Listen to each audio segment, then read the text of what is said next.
are right, my friend, is Wave Check on the defense. Actually, going to still be running Jade into the air. They like the look. Jade has had a pretty hot hand, getting some really clutch kills. As XL2 Academy are going to go ahead and switch things up. KSP thought about the Ashe, had some pretty good Ashe performances at the beginning of the season, but teams seem to be moving past that Ashe and going over to the Widowmaker instead. XL2 Academy and Wave Check now are going to potentially meet each other very soon. I had missed these Pharah 1v1s in the air. Remember, it's all about the 2 rockets in a row or just 1 shot to the face if your Ice taking down the Omnic on the other side.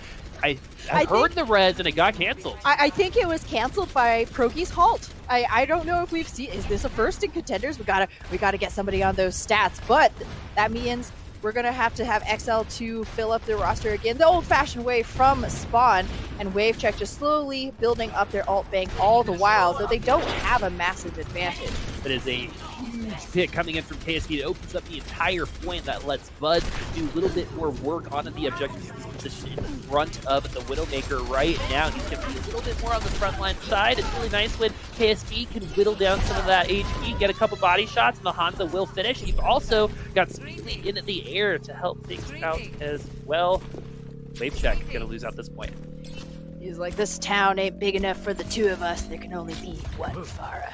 And he's 80% to Barrage. Wave Check kind of maybe just getting a little bit too comfortable. They certainly have to respect KSP's Widow, but with the way that they were building Ultimate, even if XL2 Academy had gone for a much more slower type of poke route, hadn't found those early picks, they probably would have come into those ultimates earlier than Wave Check, who lose their main pick right away. So it's going to be a free passage through this archway, which is definitely one of the more difficult places to push through as the attackers. And they have spotted the Hog behind them, so they know that it's coming. They could isolate him. They know which direction he's going through. Are they going to be able to get that pick? They do get the hook and speedily takes down the pick. They get some bacon. Wave Check still going to be at a numbers disadvantage. This momentum will continue for a while longer. That is just how impactful one person being out of position after a losing fight can be. These staggers are brutal. Yeah, and what else is brutal is this long distance damage coming in for XL2 Academy. KSP just peeking those corners, no fear at all, just poking at range. This has been a very quick pace coming in from XL2 Academy. Is Jade going to fall from the sky once more? Things get a lot harder for the Pharah here in Street phase. It's very interesting that they're continuing to run at this composition against XL2 Academy, who have almost got the second point. This has been blisteringly quick. And the fortunate thing just for Wave Check is one of their best players' favorite heroes are extremely vulnerable to 4 of XL2 Academy's heroes, and KSP right now is heating up, man. 2,000 degrees Kelvin, and Wave Check getting their legs lopped off before they even meet the cart. Well, the unfortunate thing is Wave Check haven't had 6 people for the longest time. They're just now going to get a... No, they're not! As Progi going to fall once more, so they have to get this res off. Both teams do get the res, so this is the first 66 we've seen in a very long time. The Supercharger finally comes out. These are, I think, the first ultimates that we've seen from Wave Check so far. The Supercharger does enough to take some space away from XL2, but not enough to take their lives away, as XL2 will come back, get a couple more picks. This payload is going to continue on, my friends. XL2 Academy could potentially finish this map with about 4 minutes. KSP is just ventilating fools right now, turning that Omnic into a strainer. That has got to be up there, the fastest king throw I've ever seen as a caster in Contenders. Yeah, blazing fast. I mean, XL2, they had Gig on the high ground. What was just halftime like? Shelling down, right?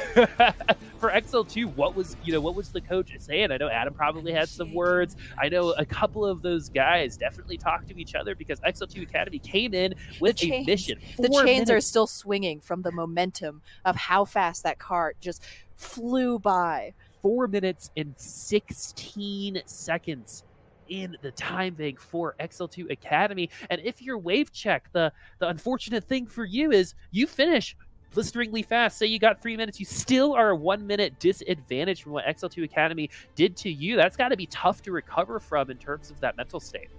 Yeah, and Wave Check already that high of winning. Paris going to be fading a little bit as they assess how to attack XL2. Basically, WaveCheck didn't have a single defense. That's the reason for that enormous time bank. So XL2 Academy going to be feeling really confident here, certainly, but the proof is in the pudding. You still have to execute, and WaveCheck right now just doing a bit of a backwards hop, you know, keeping those hammies warm activated. And WaveCheck, once again, despite how the Pharah literally didn't drop ultimate the entire game, going to be sticking Jade on that bird of prey once again, most likely.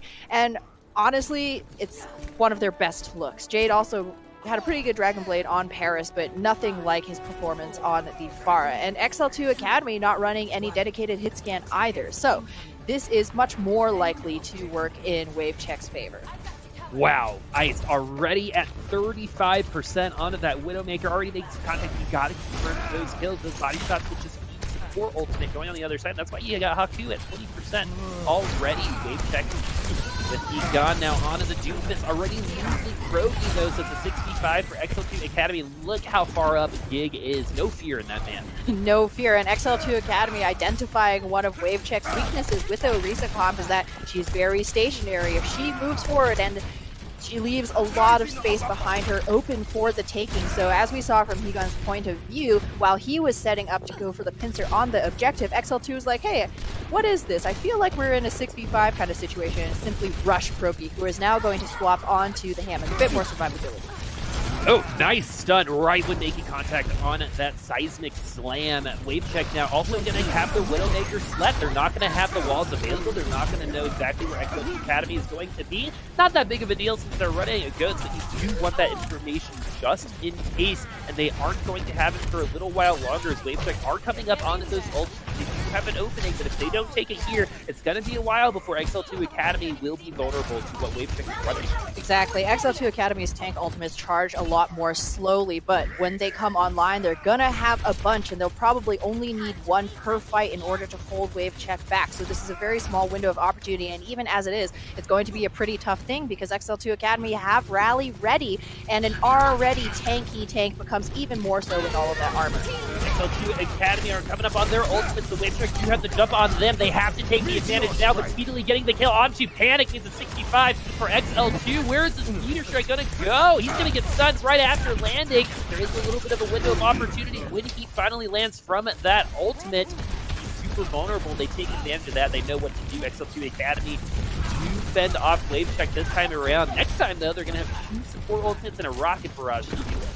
Yeah, but XL2 Academy so far, even though they haven't been nearly as flashy as WaveCheck, they identify the weaknesses of their opponents every time and pounce with clinical accuracy. Anytime you're running the Hammond, you're honestly going to be vulnerable. Jade's going to use the rocket barrage. Amazing interference coming in from XL2 Academy to make sure the rocket barrage is not worth it as XL2 Academy and Buds get 2 more kills, and WaveCheck are down to 1 minute and 25 seconds. I don't really see a ton of hope in terms of ultimate economy. They're going to have to develop them extremely quickly, or this Dragon Strike needs to find a ton of value. But XL2 Academy are losing 1 member to start things off. That spawn is a little further away. WaveCheck have an opening here with 1 minute and 9 seconds left. They're going to go ahead and try to take it. Dragon Strike goes through speedily, and some of his team are going to be separated from the rest, but Gig gets a charge kill onto Heat Gone. And the moment that WaveCheck have a little hope, Gig and Heat take it right away. The Dragon Strike's nice, but it's a good way to funnel some members away from others. Isolation becomes way easier after it, but unfortunately for WaveCheck, that was not the case. And the problem here is, after you isolate them, how do you actually take them down, right? Yep. XL2 Academy is running Goats, one of the most difficult to break compositions that we have in Overwatch, and WaveCheck themselves now find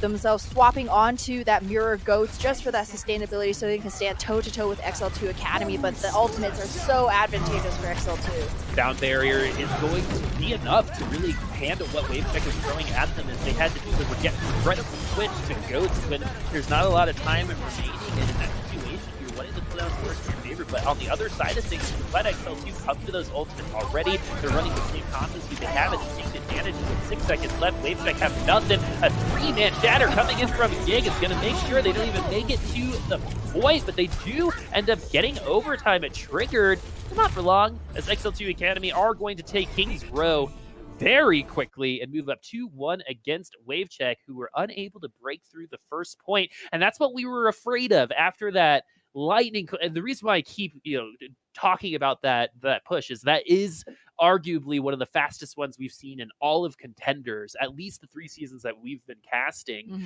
And on the other side of the equation, you've got WaveCheck, who are the victims of that. Whenever we think of records, we always think of the record holder. We don't necessarily think about the victim of these records. And WaveCheck this time around having a hard time overcoming, I think, that first push. And it's hard not to resign yourself to we lost when you're looking at over 4 minutes on the other side. It is very difficult, and WaveCheck didn't really make it any easier for themselves either with the type of composition that they were running. Again, just has some inherent weaknesses that you have to make up for. So if you're going to be running just that Hammond, no shielding available for Juby or Panic, and while Juby can essentially take care of himself, Panic is left on the ground, right? A poor little Honor, she's got arthritic knees, man. You got to slow down a little bit so she can keep up with the rest of you, and time again, XL2 Academy clinically dismantling WaveCheck. It's not necessarily even that, oh, well, they just grabbed them all and wiped them, goat's forehead, right? No, each time it was a very clear plan that they executed. This time around, Krogi's on Orisa. She's stationary. Why don't we just bum rush her and kill her before she can do anything? Her Doomfist has already left, right? That's exactly what happened. Then Krogi, okay, swaps onto the Hammond. Bit more survivability, bit more maneuverability, but then that leaves Panic out in the cold. And again, the moment Hegon and the rest of the team move in on the objective, XL2 bum rush the Ana, take her out right away, and WaveCheck was just playing catch up the entire time. Well, I was doing a little bit of research. The fastest point A take was by the London Spitfire at 29 seconds for Overwatch League, according to Winston. And now that we're here, I think XL2 definitely competed against that on their push, because in order to get 4 minutes and 16 seconds, you have to win that first fight, no matter what, in order to get the time bank that XL2 Academy had. So that's definitely up there. WaveCheck once more have to go into the next map after getting dunked on here on a King's Row and try to force this into a map 5, but the way that it feels, the way the XL2 Academy is playing right now, I think it's going to be much harder for them as one might have thought coming into King's Row, because they've been playing XL2 Academy, at least the first 2 maps, extremely closely. Yeah, but a lot of teams have been struggling with linear maps, hybrid, and escort, and WaveCheck is no exception here, unfortunately. So we're heading to Dorado, the night market. What might you pick up right here?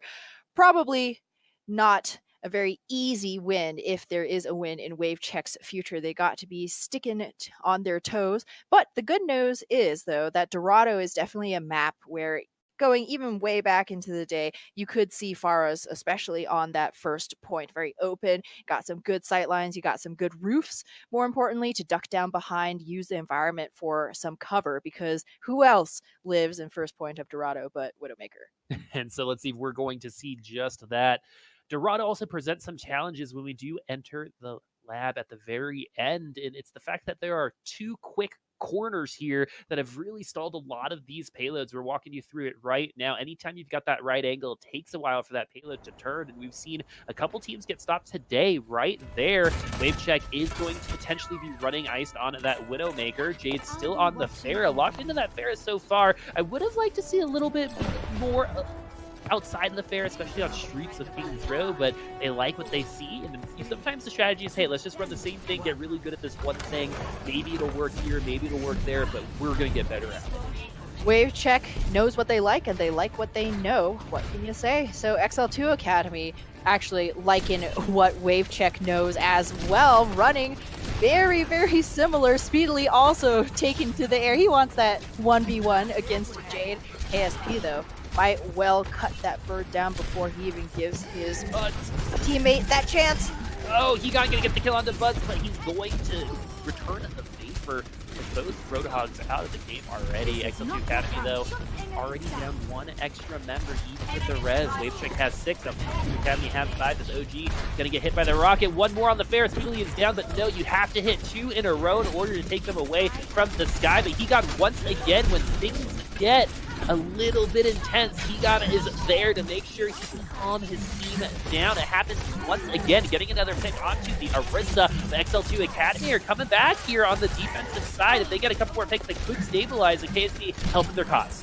ASP so deadly up above, and there's nothing you can do except hide behind that shield, but then that puts you in line of sight of the rest of XL2 Academy, who are still living on this payload. Krogi's down now, and so XL2 with 3 members have essentially brought this whole defense back. Man, the power of Widowmaker. Well, as well as Mercy with Roadhog, and it's unkillable at that point. You got to try to take the Mercy out of the air, but then the Hog gets you. It's been very, very difficult for teams to focus fire certain members of the team, and when you do have that Roadhog, and there's so much healing getting pumped into him, along with taking breather, it's so hard to kill them. At that point, you're just melting ultimate.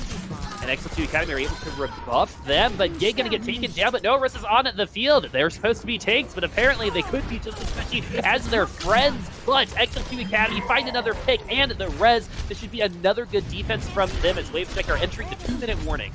Yep. Mirror compositions right here, and anytime you have Widowmakers, Hogs, and Pharahs living on the field, what may seem just like a shield poke battle is just really about making use of your opponent's mistakes. That right there, Ice obviously able to execute that play, but XL2 Academy flying a little bit too high to the sun, much like Icarus, and giving him that opportunity. They only needed 3 people to rebuff WaveCheck last time around, thanks to KSP. He finds another pick. He returns the favor. You're going to get my fair. I'm going to get yours. As Judy eating the res to make sure that they have all 6 members. But KSP going to win the 1v1 against his opponent, and he's going to help take Jade out of the sky. You really want to choose her from that rocket rush because you're most likely going to fall as well. But they're going to find another pick. Hegon, the OG, had the res. WaveCheck still waiting a little bit longer. Then Hegon's still going to be that guy once more. He's getting the picks. He's keeping WaveCheck in this game, but he's going to take a nap instead as KSP's going to find his friend, and that's going to make the Hog much less of an issue on the payload. He's going to fall very shortly here as XL2 Academy have gotten WaveCheck to under a minute and no ultimates. Nap time for everybody. Can't we all just be friends? Relax, man. Take a nap. That's just such a funny image. The Pharah and Roadhog sleeping right next to each other, but what that does mean is WaveCheck cut down to their last push, and every time they start winning the ground war, KSP, ever present here on this corner, has not budged at all. WaveCheck haven't been able to force him out of that hiding spot. KSP gonna be taken out, though. They're gonna have to try for this res. Without KSP, I don't see how they hold on here. They tried to take the res away from OG, but they couldn't get there in time. Whole Hog has been unleashed by Buds. WaveCheck coming up on some ultimates, but he's gonna get stunned and the taken down. A nice hook coming in from XL2 Academy. We'll also have that nano. They're going to go ahead and give it to KSP. So this means he doesn't even need the headshot, and the extra damage on that Venom Mine probably helped that as well. As Healy going to get a kill onto Hegon. Judy, though, going to be able to land that res. The Roadhog should be able to stall this out for a little while longer. He gets the kill onto the Orisa. This isn't over for WaveCheck, but the Biotic Grenade onto Hegon means that if he survives this, oh, he doesn't. If he survived that, it would have been a potential WaveCheck comeback on it. The payload, the XL2 Academy still holding on. That was such a key anti-nade from Haku right there, because if Hegon lives, this fight is now lopsided back in the favor of WaveCheck. OG finally goes down, and that's going to be where the buck stops for WaveCheck. The reason why I mentioned his name is his movement using the Orisa shield, going back and forth to keep himself alive for as long as possible, was very impressive there at the very end. And that's healing output that he gets to push. That might have not been there if he had died right away. And those little statistics can mean the difference between a hold and a take. XL2 Academy and WaveCheck.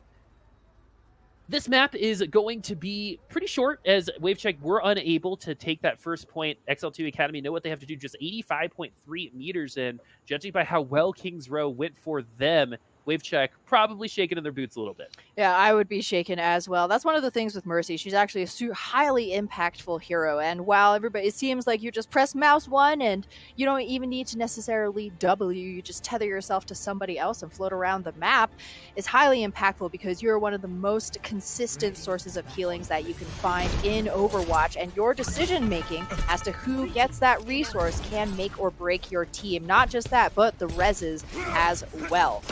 Question for you. Yes. KSP, say he's playing like an average Widow. I say yay.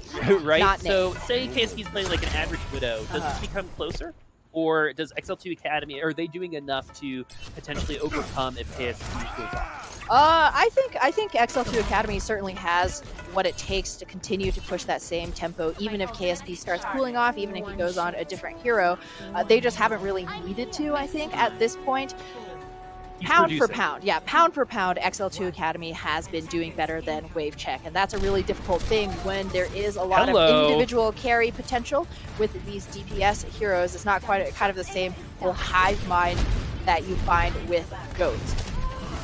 Heist gets that opening pick, it's going to get rezzed, and that gives WaveCheck an opening window to close the window on XL2 Academy. All kills are going to be permanent for them. XL2 Academy going to be moving on to this payload as WaveCheck giving them some space here. Speedily going to take down the Widowmaker. That means that their res will be used if they can. Oh no, but the disruption wasn't there. The custom is not able to stop the res from happening. XL2 Academy still finding those picks, however, and because WaveCheck just used that res from a Juby, that means that this could be a quick match. XL2 find another pick. They have the barrage. They don't even need it for the hog. Iced is in at the window. Bud's already zoning that Widowmaker out. That sightline should be taken away from him very shortly, as Speedily with this rocket barrage will be able to lock this up if he's in a good position too. He actually hasn't needed the barrage just yet. The old-fashioned way has worked just fine as the payload approaches the rocket victory. It's always a bad news when you're using your movement abilities to get away from the fight rather than to move towards it. And XL2 Academy will walk right into that win against WaveCheck. I feel like those last two maps lasted just as long as Paris did. So 2 maps for the price of 1, I guess. XL2 Academy do take down WaveCheck 3-1 as WaveCheck did take Paris. So it's not all for naught for WaveCheck. They're at this point almost certainly going to be relegated because they have yet to win a game so far this season. XL2 Academy, if they play like that, if KSP plays like that, if everyone else around him supports him, I think Bud's really started heating up after the half as well. Was pretty quiet early on. He had that really nice EMP with the barrage, but in the first half, that was pretty much it. But Bud's had that double kill on D.Va a little earlier. That was game changing for them. And with Bud's coming online, you got Gig dying less with KSP making those plays. This team could be competitive come playoff time. To Envy, they're going to be competitive to everyone else, but after what we saw from Envy today and XL2 speed running King's Row, and potentially if Dorado went longer, the first part of Dorado, Envy should definitely be looking at XL2 as a potential challenge come playoff time. I would certainly say so. And the scariest thing with XL2 is that not only do they have their standard looks, right? You got your Winston goats, you got your Moira goats, you got your Sombra goats, you got your Ryan goats, but they also have those kind of out of the box type compositions. They can obviously play, whatever WaveCheck throws at them with the same ability. They just choose not to most of the time for consistency. And that's kind of been Envy's trump card all throughout the seasons of their successes. They can play the comps that nobody else can. And now that playing field has been evened with XL2, who are one of the first to patent the Doomfist look. They tried to do it at the end of last season, but definitely finding more success this season and finding enough success to go up 3-1 against WaveCheck. They're going to continue on in that second seed. It's going to be very hard for another team to take them down from this point on. So that's going to be it for that game. We're going to move on to the next one, which is going to be the Montreal Rebellion versus Revival. Both teams in a little bit of a slump recently. Let's see which one will be able to right the ship after the break.